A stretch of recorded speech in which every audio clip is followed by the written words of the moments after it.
Google's bold move, merging ChromeOS and Android. In a bold move, Google's Android head revealed plans to merge ChromeOS and Android into a unified platform. This confirmation follows months of speculation and hints, like Google's announcement that ChromeOS will be developed on large portions of the Android stack. The merger aims to compete with Apple's iPad by enhancing tablet functionality, which both Google OSes currently lack. But here's where it gets controversial. Will combining the two systems truly address their shortcomings? And this is the part most people miss. A similar merger was reported 10 years ago in 2015, yet the change is still pending. So, do you think this long-awaited fusion will revolutionize Google's ecosystem? Or is it too little, too late? Let us know in the comments. The future of Android. Insights from Google's Samir Samit. Imagine a world where the future of mobile technology is unfolding not just on iPhones, but primarily on Android devices. That's the bold claim made by Samir Samit, the president of Android ecosystem at Google, during our insightful conversation. But here's where it gets controversial.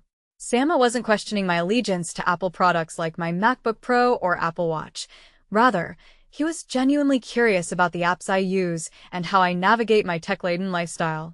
He wanted to understand my experience with a Mac, not to challenge my choice, but to gain insights that would inform the fusion of ChromeOS and Android into a unified platform.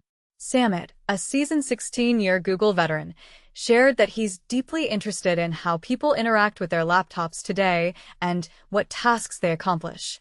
His inquiry wasn't about undermining Apple, but about creating a seamless, intuitive experience for users across various devices.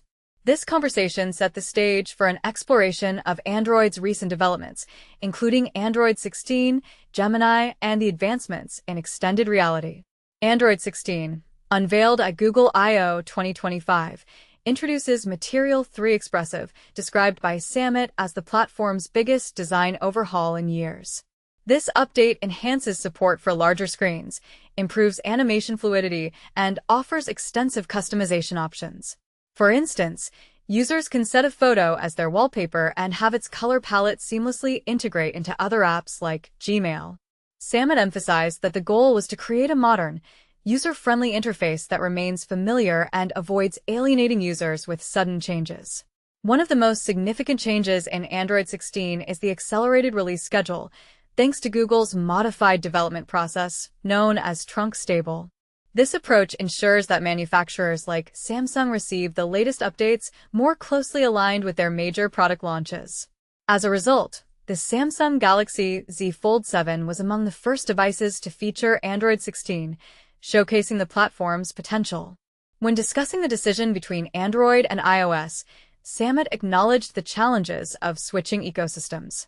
He believes that consumers should be able to move freely between platforms without significant barriers.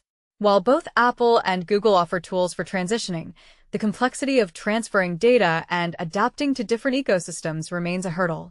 Samit highlighted messaging as a critical area, emphasizing the benefits of RCS, rich communication services, over traditional SMS, such as improved image quality and real-time typing indicators. Gemini, Google's AI-powered assistant, plays a pivotal role in enhancing the Android experience. Samit demonstrated how Gemini can summarize information, provide context, and even dissect claims in YouTube videos. He argued that integrated AI assistants like Gemini offer a more comprehensive and helpful user experience compared to current solutions like Apple Intelligence and Siri. However, the proliferation of AI technologies on Android devices, such as Samsung's Galaxy AI and Bixby, can lead to confusion.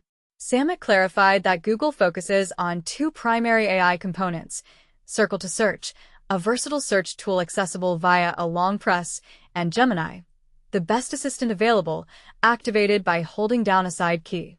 This distinction aims to ensure clarity for users across different Android devices. Lastly, Samit addressed the exciting but challenging realm of extended reality, XR. Google's Android XR platform, exemplified by Samsung's Project Muhan, represents a leap forward in immersive computing. Samit reflected on Google's past efforts with Google Glass, emphasizing the importance of learning from mistakes and continuously improving technology. He highlighted the potential of AI in transforming wearables, enabling features like real-time translation and interactive learning experiences. In conclusion, Samit's insights reveal a vision of Android as the leading platform for future technology, driven by design innovations, seamless integration, and advanced AI capabilities. As the landscape of mobile technology continues to evolve, it's clear that Android is positioning itself not just as a competitor, but as a pioneer shaping the digital future. What do you think? Does the future of mobile technology lie with Android, or will iOS remain the dominant force? Share your thoughts in the comments below. Gear News: ChromeOS merging with Android and Sony's new camera surprise. Imagine a world where your laptop and smartphone are no longer separate entities, but rather two sides of the same coin. A world where the boundaries between devices are blurred and the user experience is seamless. This is the future that Google is promising with its latest announcement, the merger of ChromeOS and Android into a single platform. But here's where it gets interesting. What does this mean for the average user, and how will it change the way we interact with our devices? According to an interview with TechRadar, Android ecosystem president Samir Samit says that Google plans to combine ChromeOS and Android into a single platform, a move that has been speculated about and rumored for years. But what sparked this decision, and how will it affect the way we use our devices? The answer lies in the way people are using their laptops these days. As Samit noted in an interview with Wired's Julian Chakatu at Google I/O this year, the company is interested in how people are using their laptops, and this merger is a direct response to that. But what about the hardware to support this new platform? Google has been quiet on the laptop front since the Pixelbook Go in 2019, but with the merger of ChromeOS and Android, it's likely that we'll see new flagship Google hardware to support the platform. And this is the part that most people miss: the impact that this merger will have on the hardware industry. With Google's new platform, we can expect to see a new generation of devices that are designed to work seamlessly together, blurring the lines between laptops and smartphones. But what about the other players in the industry? How will they respond to Google's move, and what does this mean for the future of device manufacturing?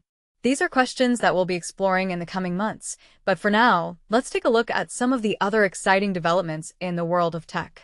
For example, Sony has just dropped a new full-frame camera, the RX1 R3, which is a significant upgrade to the previous model in the series. The camera features a 61-megapixel full-frame sensor, paired with the A7RV's Bionz XR image processor and a dedicated AI chip. But what's really interesting about this camera is the design changes that Sony has made. The RX1 R3 ditches the pop-up electronic viewfinder of the RX1 R2 in favor of a rear-mounted viewfinder, making it look a bit like Sony's high-res travel camera, the A7RC. And with the larger batteries, the NP FW50, this camera is sure to please even the most demanding photographers. But Sony isn't the only company making waves in the tech industry. Omega has just released a bright, summery version of its excellent Seamaster Diver 300M, which is sure to be a hit with watch enthusiasts. The new model features a stylish mesh bracelet and a flat, matte-textured black dial, which gives it a sleek and modern look. And with a caliber 8806 inside, certified as a master chronometer by Metas, this watch is sure to keep perfect time. But what about the more practical applications of tech? EcoFlow has just launched a home battery system, the Ocean Pro, which is designed to provide a reliable source of power in the event of an outage. The system pairs modular 10 kilowatt-hour batteries with an inverter that can handle up to 40 kilowatt solar panel arrays, making it a great option for homeowners who want to reduce their reliance on the grid. And with this smart home panel, which allows for real-time energy monitoring and AI forecasting, this system is sure to be a game-changer for the industry. But here's the thing, this system isn't cheap. With a price tag of around $10,000, it's an investment that's sure to pay off in the long run, but may be out of reach for many homeowners. So what do you think? Is the merger of ChromeOS and Android a good thing? Or will it lead to more problems than solutions? Let us know in the comments. And don't forget to check out some of the other exciting developments in the world of tech, from Vitour's new smart glasses to Sony's partnership with the NFL. It's an exciting time to be a tech enthusiast, and we can't wait to see what the future holds.